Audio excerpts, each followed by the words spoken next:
Sebagai permulaan, aku pengen nanya lagi ke Dok San. Sebenarnya apa sih itu intermittent fasting, Dok? Pengen kurus lah atau pengen mencapai sebuah tujuan tertentu, nggak cuma kurus, bisa pengen nurunin gula, pengen apa gitu. Itu yang diatur kan apa yang dimakan. Yap. Kalau intermittent fasting yang diatur itu kapan dimakan. Sebetulnya sih mirip kayak puasa, di bulan Ramadan ya. Persis. Saya dari jam 7 sampai jam 9 puasa nih. Tapi ntar jam 9 sampai jam 10 saya makan ya. Habis itu puasa lagi, nggak boleh. Oh, nggak boleh diselang-seling. Nggak boleh diselang-seling. Jadi puasa terus, makan terus gitu. Kesalahan yang sering terjadi, Dok, kalau kita intermittent fasting itu apa yang biasanya sering dijumpai sama dokter? Udah puasa, ya udah nih. Begitu jendela makan dibuka, mari kita makan berpesta. Mirip kayak bulan puasa mirip kayak puasa di bulan Ramadan, ya kan? Kalau udah maghrib. Pengakuan bukan?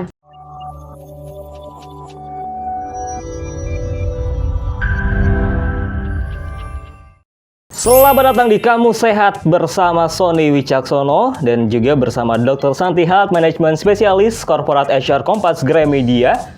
Wih, cakep. Nggak lagi pantun. Pantun nggak udah lagi, episode udah, kemarin. Dokter Santi kurus banget, kayaknya habis diet nih kayaknya nih. Keren, dietnya intermittent fasting kayaknya. Bener nggak, Dok? Bener loh. Pinter loh. Kelihatan ya? Iyalah. Ada subtitlenya di sini. Ada orang yang ngasih tahu soalnya. Oh, iya. Topik kita tentang intermittent fasting emang, Dok. Betul. Tapi kan intermittent fasting ini sebenarnya udah sering juga ya diketahui sama banyak orang. Heboh.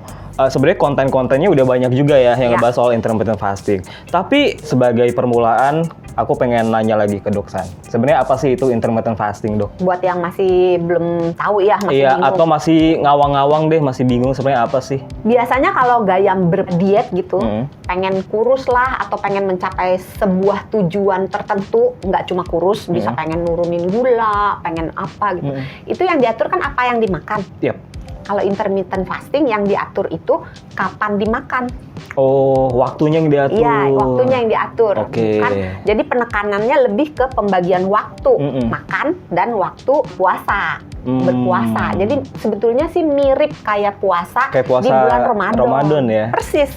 Oh, persis tuh ya. Iya, nggak persis plek-plek sih, hampir sama lah. Berarti kalau kita bagi umat muslim yang puasa di bulan Ramadan itu sebenarnya lagi intermittent fasting secara nggak langsung ya. Oh gitu. Karena konsepnya emang mirip ya. Iya, karena intermittent fasting dengan kalau dia berpuasa Ramadan udah pasti dia intermittent fasting. Tapi kalau dia intermittent fasting belum tentu dia puasa yang sesuai dengan agama muslim. Karena di intermittent fasting sendiri ada dua jenis, bisa yang dry, bisa yang wet. Kalau yang kering artinya tenggorokannya juga kering, maka nggak boleh minum. Tapi kalau yang wet, pada intermittent fasting basah kan, berarti boleh minum.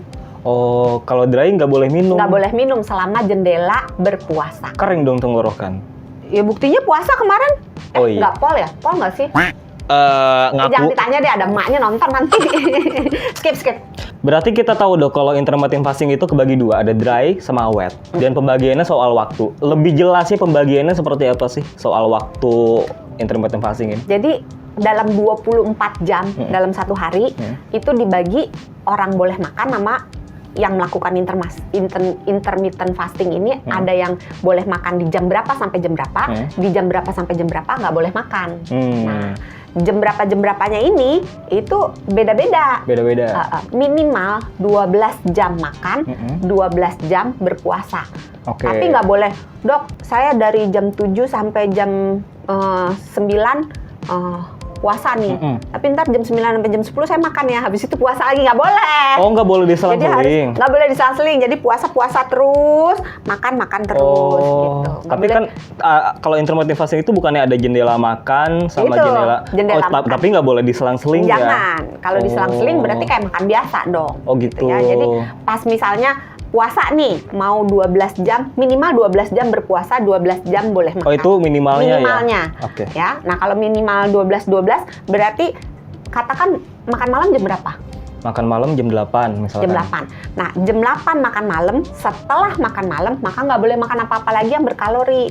Oke. Nggak boleh makan dan minum yang berkalori sampai besok pagi jam 8. Nah, dari jam 8 malam sampai jam 8 pagi, hitungannya kan udah 12 jam. Yap. Itu sudah masuk intermittent fasting. Oke. Nanti sarapan ya udah di jam 8. Tapi kalau sarapannya jam 7 atau jam 6, itu bukan intermittent fasting karena belum memenuhi kriteria 12 jam. Minimal kan kata dokter 12 jam, 12 jam. Berarti bisa lebih dong? Bisa. Oh, bisa. Nah, lebihnya ini umumnya biasanya nih ya, ada yang 14 10, Oke. ada yang 16 8, ada yang 18 6, ada yang 20 4, ada yang sehari makannya cuma sekali. Oh. Jadi 23 jam puasa, 1 jam makan. Ya tapi takut salah deh dok kalau intermittent fasting. Enggak, orang gampang gitu. Ya tapi saya dok kalau mau intermittent fasting takut salah. Gimana Kalau dok? salah nanti pontennya nggak 100.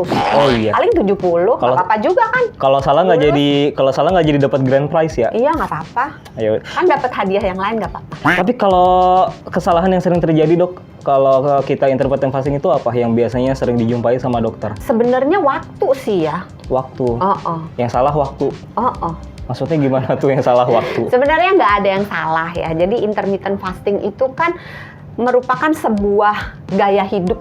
Jangan dibuat menjadi, oh ini begini, dibuat rumit banget. Nanti orang cenderung, aduh susah banget ya, udahlah nggak usah gitu. Jadi sebenarnya nggak boleh takut salah. Nggak usah gitu, santai aja. Uh-uh. Cuma memang ada beberapa hal yang perlu diperhatikan ketika menjalankan intermittent fasting supaya hasilnya bisa maksimal. Contohnya? Contohnya, ada beberapa orang yang menjalankan intermittent fasting dengan durasi puasa yang lebih dari 23 jam. Oh, ekstrim nih ceritanya ya. Jadi bisa 2 hari, bisa 3 hari, bisa seterusnya. Bahkan ada yang 5 hari, ada yang seminggu. Nah, jika ini namanya extended fasting. Jadi kalau yang puasa yang jangka panjang banget dilakukan sekali-sekali atau dilakukan dengan panduan dari dokter, itu masih oke. Tapi kalau misalnya ngelakuin sendiri, terus terlalu sering, nggak jelas tujuannya, nggak jelas evaluasinya, yang ditakutkan kurang gizi. Karena beberapa zat gizi itu harus didapat dari luar. Jadi kita harus makan. Contoh nih, vitamin C. Badan kita nggak bisa bikin vitamin C.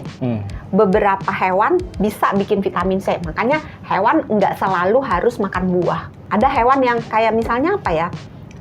Hewan saya takut salah nih, selalu antara makan anjing buah atau kucing, salah satu deh. Itu tuh di dalam badannya bisa membuat vitamin C. Jadi mereka makan daging full nggak apa-apa, karena badannya bisa bikin vitamin C. Di dalam badan manusia itu nggak bisa bikin vitamin C. Jadi kita harus minum vitamin C terus-menerus dari luar. Gitu. Terus juga kita membutuhkan asam amino. Asam amino itu beberapa jenis harus dapat dari luar. Kita nggak bisa badan kita bikin asam amino. Tapi kalau misalnya vitamin D, badan kita bisa bikin sendiri gitu dengan bahan dari kolesterol. Sehingga kalau misalnya kita puasanya panjang, kan kita nggak makan-makan, cuma minum doang. Tidak semua zat gizi itu bisa dipenuhi hanya dengan minuman yang tidak berkalori. Maka ditakutkan nanti bisa berujung ke kurang gizi jika dilakukan dengan cara yang tidak benar. Bukan berarti nggak boleh ya, tapi harus ada bimbingannya gitu. Terus itu kesalahan yang umum terjadi. Yang kedua, itu menganggap bahwa udah puasa, ya udah nih, begitu jendela makan dibuka, mari kita makan berpesta. Mirip kayak mirip kayak puasa di bulan Ramadan, ya kan? Kalau udah maghrib. Pengakuan bukan? Pengakuan sih sebenarnya. Gorengan udah banyak di depan mata langsung itu yang nggak boleh ya? Sebenarnya bukan nggak boleh sih, karena tidak dianjurkan. Secara definisi di intermittent fasting itu memang yang diatur cuma jamnya. Tapi kalau tujuannya pengen nurunin berat badan, pengen sehat, pengen nurunin gula, pengen apa lagi? Pengen ngirit. Ih, banyak loh yang intermittent. Nggak, ini jujur, karena beberapa pasien saya mengatakan, menjalankan intermittent fasting karena terpaksa dengan situasi ekonomi. Ketahuan Jadi kosannya 700.000 per bulan tuh, ya kan? Kok tahu sih? Iya, jadi kalau tujuannya itu yang tadi ya demi kesehatan gitu, ya pas jendela makannya juga ya diikuti panduan-panduan kesehatannya, jangan blas. Dokter, kalau kita intermittent fasting sebenarnya boleh nggak sih atau justru dianjurkan minum minuman yang berkalori? Ya kalau minum minuman berkalorinya dilakukan di pas jendela makan ya boleh. Boleh. Tapi kalau di jendela puasa nggak boleh. Oh, nggak boleh. Kenapa Tapi tuh? sebenarnya tergantung juga sih. Karena intermittent fasting itu ada pembagiannya lagi dua lagi nih. Kalau tadi kan dry sama wet gitu kan. Terus ada yang yang di bawah 1 hari, ada yang lebih dari 1 hari. Iya. Nah sekarang ada lagi pembagian 2 juga. Apa lagi? Ini sahabat Sonora udah geleng-geleng. Jangan skip. Kita udah berhenti. Enggak begitu lagi, enggak. Jadi olahraga yang berat itu membutuhkan stamina yang baik, membutuhkan jeroan kita yang baik. Teknik yang benar juga. Tapi kalau misalnya orang tersebut sudah terbiasa, sudah punya kemampuan untuk melakukan olahraga yang berat, maka ketika intermittent fasting di jendela berpuasa boleh melakukan yang berat.